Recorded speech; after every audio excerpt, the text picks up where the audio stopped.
Hi, welcome back. We're going to continue chapter 4 today. This is lesson 2. In your book, we are on page 77. We stopped right at that break, and we're going to continue reading there, and I'll stop and discuss some of those questions as we come across them. In lesson 1, we have already answered the first 2 questions, so we are paying attention for the third question. The Monday after his arrival, Mr. Morrison had moved into the deserted tenant shack that stood in the south pasture. So a tenant shack is somewhere someone who is renting from someone else would stay on an old plantation. It would have been one of the shacks, possibly that one of the slaves had lived in, but afterwards it became a place that people could rent.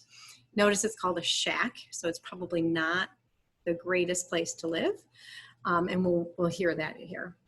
It was a sorry mess, that house. Its door hung sadly from a broken hinge. Its porch floorboards were rotted, and its one-room interior was densely occupied by rats, spiders, and other field creatures. But Mr. Morrison was a quiet man, almost shy, and although Mama had offered him lodging in our house, he preferred the old shack. Mama sensed that Mr. Morrison was a private person, and she did not object to the move.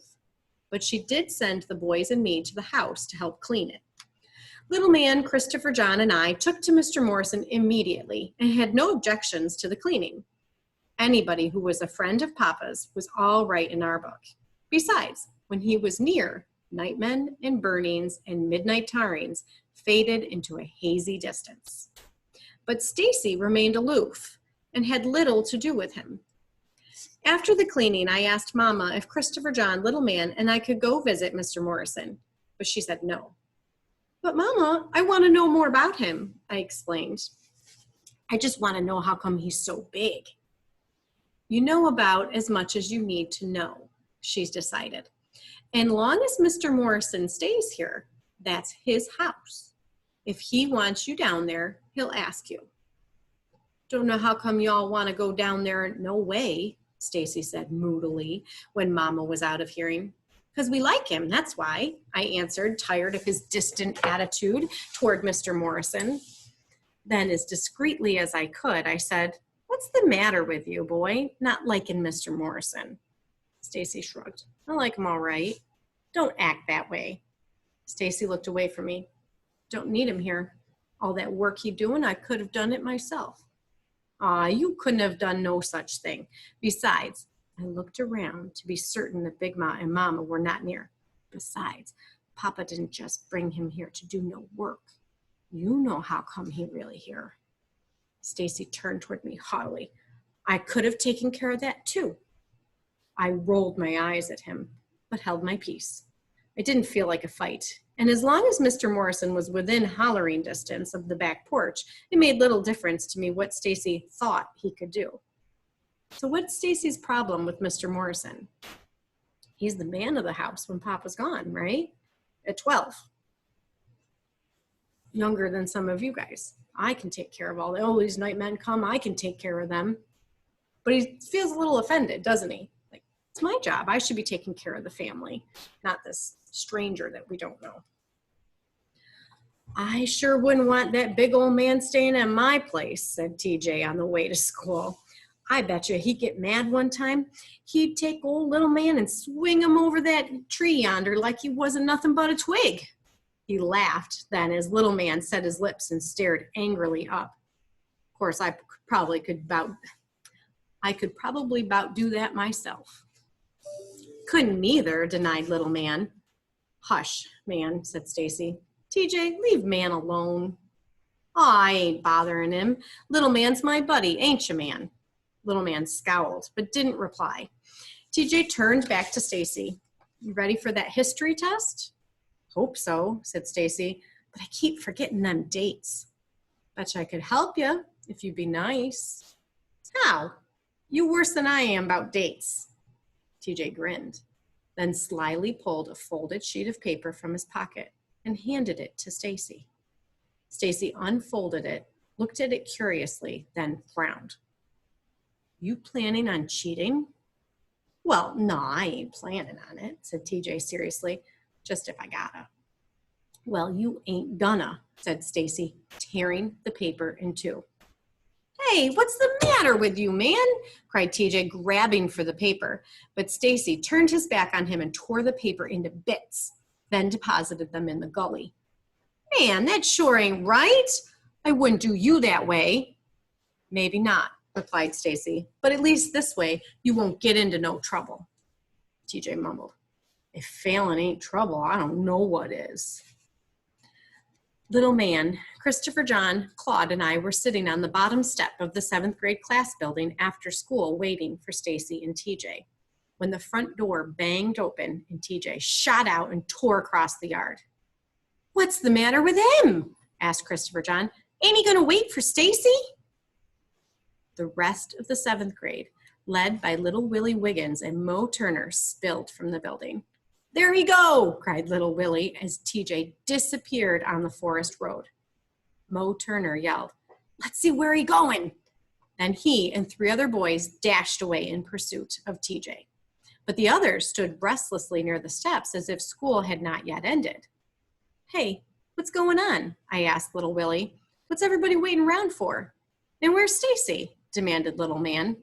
Little Willie smiled. Stacy inside with Ms. Logan. He got whipped today. Whipped? I cried. Why, can't nobody whip Stacy? Who done it? Your mama, laughed little Willie. Mama? Christopher John, little man, and I exclaimed. Little Willie nodded. Yep, in front of everybody. I swallowed hard, feeling very sorry for my older brother. It was bad enough to be whipped in front of 30 others by a teacher, but to get it by one's own mother, now that was downright embarrassing. Why'd Mama do that? Asked Christopher John. She caught him with cheat notes during the history examination. Mama knows Stacy wouldn't cheat, I declared. Little Willie shrugged. Well, whether she showed it or not, she sure enough whipped him. Of course, now she'd give him a chance to get out of it when he said he wasn't cheating. And she asked him how he got them cheat notes. But Stacy wouldn't tell on old TJ, and you know good and well old TJ wasn't about to say them notes was his. Cheat notes. But how'd TJ get cheat notes? Stacy got rid of them things this morning. Come noontime, though, replied little Willie, TJ was in them woods busy writing himself another set. Me and Mo seen him. Well, what the devil was Stacy doing with them? Well, we was in the middle of the examination and old TJ slips out these cheat notes. Me and Clarence here was sitting right behind him and TJ and seen the whole thing. Stacy was sitting right side of TJ, and when he seen them notes, he motioned TJ to put them away. At first, TJ wouldn't do it, but then he seen Ms. Logan starting toward him, and he slipped Stacy the notes. Well, Stacy didn't see Ms. Logan coming when he took them notes, and by the time he saw her, it was too late to get rid of them. Wasn't nothing Ms. Logan could do but whip him. Failed him, too. And old TJ just sat there and ain't said a word, interjected Clarence, laughing. But knowing Stacy, I bet you old TJ ain't gonna get away with it, chuckled little Willie. And TJ know it too. That's why he lit out of here like he done. And I betcha, hey, Stacy! Everyone turned as Stacy bounded down the steps. His square face was unsmiling. There was no anger in his voice when he asked quietly, anybody seen TJ? All the students answered at once, indicating that TJ had headed west toward home, then surrounded Stacy as he started across the lawn. Christopher John, little man, Claude, and I followed. When we reached the crossroads, Mo Turner was waiting. TJ went down to the Wallace store, he announced. Stacy stopped, and so did everyone else. Can Stacy go to the Wallace store? Nope, they are not allowed. He's going to get another whipping if he goes. Stacy stared past Jefferson Davis, then back down the road toward Great Faith. Looking over his shoulder, he found me and ordered, Cassie, you and Christopher John and Man go on home. You come too, I said, afraid of where he was going. got something to take care of first, he said, walking away. Mama gonna take care of you too, I hollered after him. You know she said we wasn't to go down there, and she find out, she gonna wear you out again. Papa too. But Stacy did not come back. For a moment, little man, Christopher John, Claude, and I stood watching Stacy and the others heading swiftly northward. Then little man said, I want to see what he's gonna do. I don't, declared Christopher John. Come on, I said, starting after Stacy with little man and Claude beside me. I don't want no whipping, objected Christopher John, standing alone in the crossroads. But when he saw that we were not coming back, he puffed to join us, grumbling all the while. The Wallace store stood almost a half mile beyond Jefferson Davis on a triangular lot that faced the Soldiers Bridge crossroads. Once the Granger Plantation store, it had been run by the Wallaces for as long as I could remember, and most of the people within the 40-mile stretch between Smellings Creek and Strawberry shopped there. The other three corners of the crossroads were forest land, black and dense. The store consisted of a small building with a gas pump in front and a storage house in back. Beyond the store, against the forest edge, were two gray clapboard houses and a small garden. But there were no fields. The Wallaces did not farm. So I'm going to pause for just a second on this whole incident. This goes back to our third question. So I want to go back to that with you for just a second. Let's take a look at what it was. So the third question, what does TJ do that gets Stacy in trouble in school? Think about that whole little description that we just had the 7th grade boys explained to the siblings. Make sure you describe clearly how Stacy got in trouble. And then explain, why does TJ run to the Wallace store? And kind of what does that let us know about his character?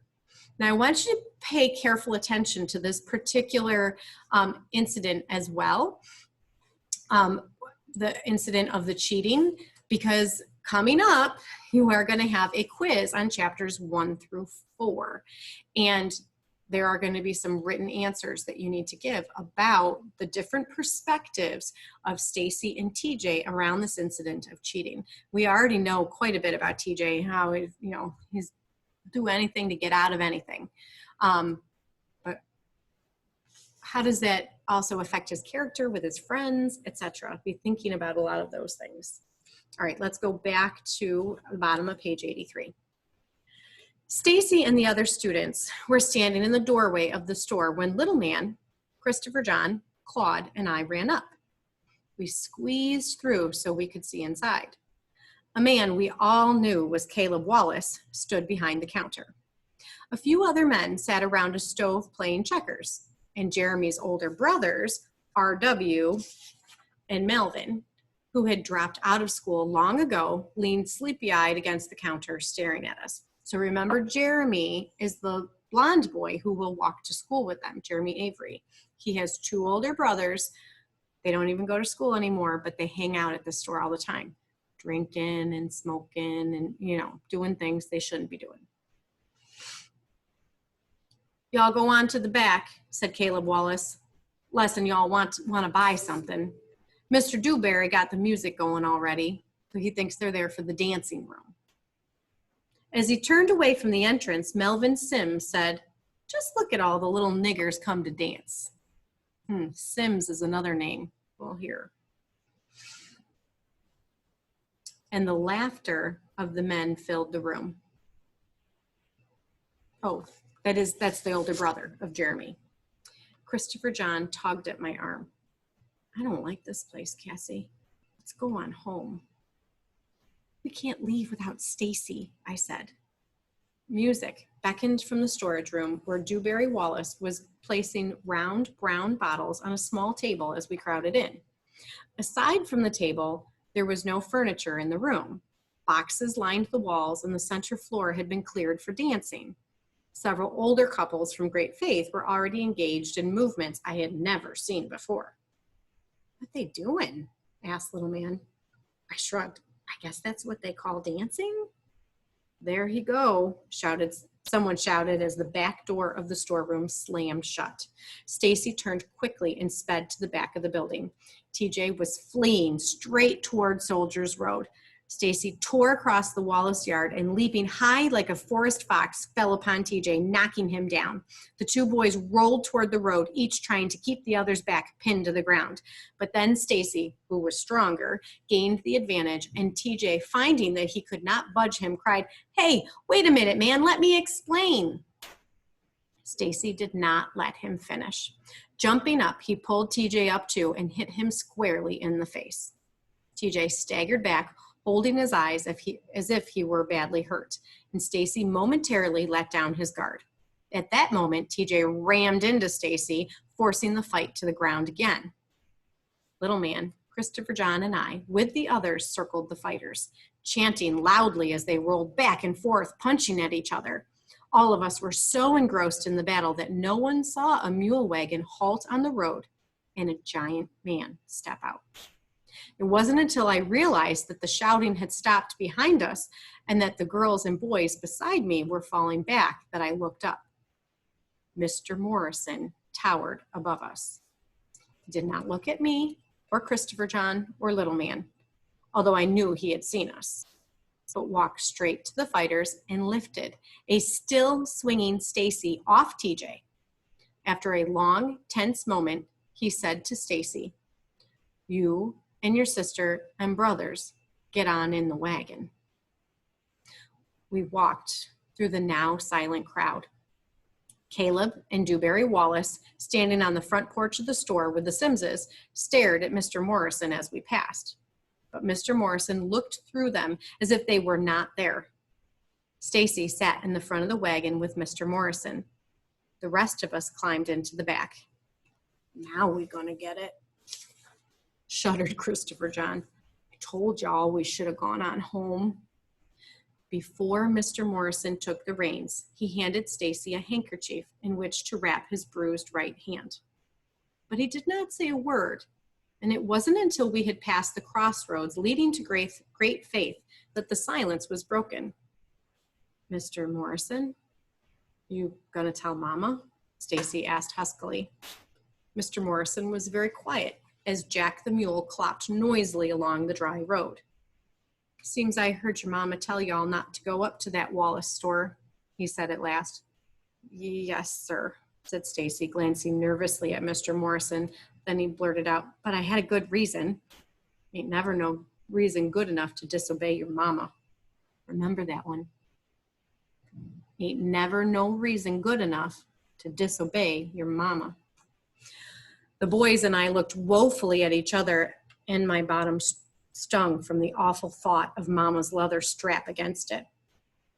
"But Mr. Morrison," I cried anxiously, "TJ was hiding there because he thought Stacy would never come down there to get him. But Stacy had to go down there because TJ was cheating and—" "Hush, Cassie," Stacy ordered, turning sharply around. I faltered for only a moment before deciding that my bottom was more important than Stacy's code of honor. And Stacy had to take the blame for it. Mama whipped him right in front of God and everybody.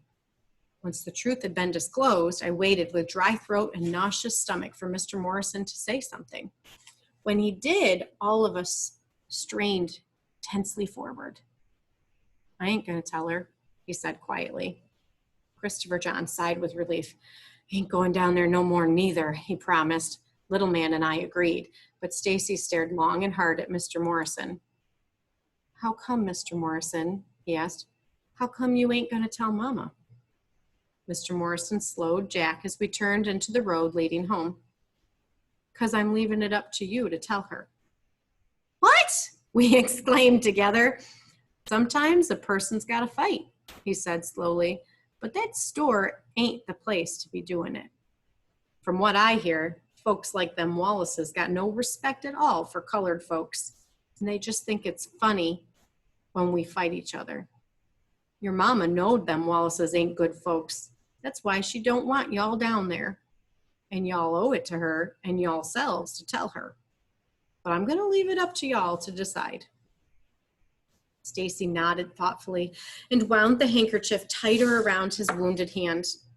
His face was not scarred, so if he could just figure out a way to explain the bruises on his hand to Mama without lying, he was in the clear. For Mr. Morrison had not said that he had to tell her. But for some reason I could not understand, he said, "All right, Mr. Morrison, I'll tell her." "Boy, you crazy," I cried as Christopher John and Little Man speedily came to the same conclusion. If he did not care about his own skin, he could at least consider ours. But he seemed not to hear us as his eyes met Mr. Morrison's, and the two of them smiled in subtle understanding, the distance fading between them. Trying to remember the point that I wanted to stop.